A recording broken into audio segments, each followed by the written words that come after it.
Hello दोस्तों, कैसे हो आप सभी। बहुत बहुत स्वागत है आप सभी का। दोस्तों, सनातन धर्म के अनुसार जिस तरह संहार की अधिपति शिव जी है, उसी प्रकार संहार की अधिष्ठात्री देवी माँ काली है। शास्त्रों में वर्णित है कि देवी काली शत्रुओं और संकटों का नाश करने वाली देवी है। माँ काली की उपासना दो प्रकार से होती है, सामान्य पूजा और तंत्र पूजा। तो दोस्तों, पहले हम जानेंगे माता काली की उत्पत्ति कैसे हुई और क्यों हुई। फिर हम जानेंगे माता काली की पूजा करके कैसे हम माता काली की कृपा प्राप्त कर सकते हैं और अपनी हर मनोकामना पूर्ण कर सकते हैं। पर दोस्तों, माता काली की पूजा में कुछ सावधानियां बरतने की जरूरत होती है। पौराणिक कथा के अनुसार प्राचीन समय में एक बहुत ही शक्तिशाली असुर था, जिसका नाम दारुण था।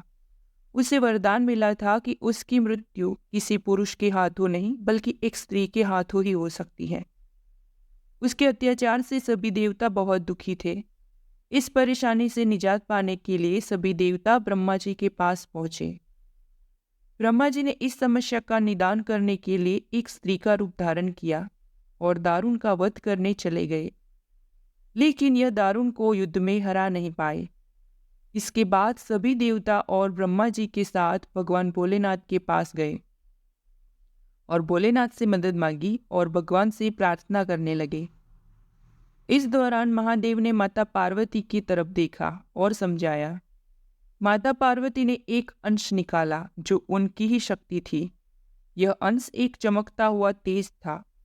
यह अंश देखते ही देखते भगवान शिव के नीलकंठ से होते हुए उनके शरीर में प्रवेश कर गया।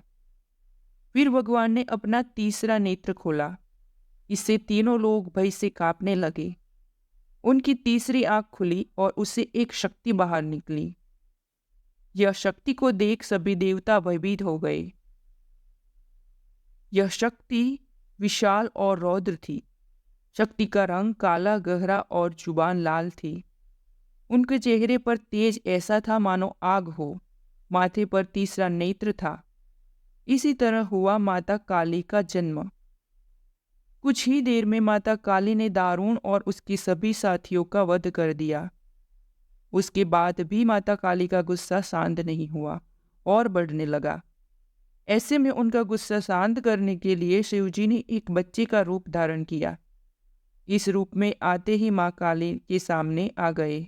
उन्हें देखते ही उनका गुस्सा शांत हो गया। माता काली का 10 महाविद्याओं में से प्रथम देवी है। इसलिए गुप्त नवरात्रि में माता काली की विशेष साधना की जाती है। जिस प्रकार हिंदू धर्म में प्रत्येक दिन किसी न किसी देवी देवताओं को समर्पित है, ठीक उसी प्रकार शुक्रवार का दिन भी माता काली की आराधना के लिए शुभ माना गया है। शुक्रवार के दिन देवी काली की पूजा लाल या गुलाबी वस्त्र पहनकर ही करनी चाहिए। देवी काली की पूजा में लाल या काली वस्तुओं का विशेष महत्व है। माता की पूजा में लाल कुमकुम, अक्षत, गुड़हल के लाल फूल और भोग में हलवे से बनी मिठाई ही अर्पित करनी चाहिए। माता के समक्ष गूगल की धूप जरूर करनी चाहिए और पूजा में लाल गुलाब और लाल फूल अर्पित करने चाहिए। माता काली की पूजा उपासना से पाप नाश, आरोग्य की प्राप्ति, स्वयं की रक्षा और शत्रुओं का नियंत्रण होता है। वही उनकी उपासना से तंत्र मंत्र के सारे असर समाप्त हो जाते हैं। इसके साथ ही ग्रहों के उपाय के लिए माता काली की उपासना विशेष मानी गई है। अगर कोई भक्त माता काली के सामने बैठकर दुर्गा सप्तशती का पाठ 7 दिनों तक लगातार करता है तो मनोवांछित फल प्राप्त होता है। यदि किसी व्यक्ति के ऊपर किसी ने झूठा मुकदमा कर दिया हो और आप कर्ज तले दबे हो तो माता काली के समक्ष लगातार 9 दिन तक गूगल धूप और पान के पत्ते अर्पित करें। ऐसा करने से कर्ज से और मुकदमे से मुक्ति पाई जा सकती है।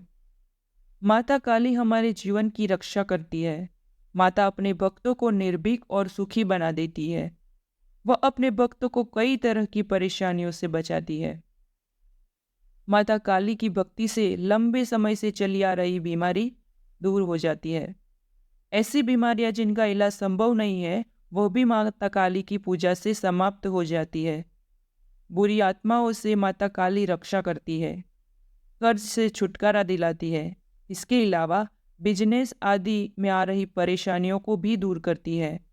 हर रोज कोई ना कोई मुसीबत खड़ी होती है तो माता काली इस तरह की घटनाएं भी रोक देती है। तो दोस्तों, ये जानकारी आपको पसंद आई हो तो हमारी चैनल को लाइक, शेयर एंड सब्सक्राइब जरूर करिए।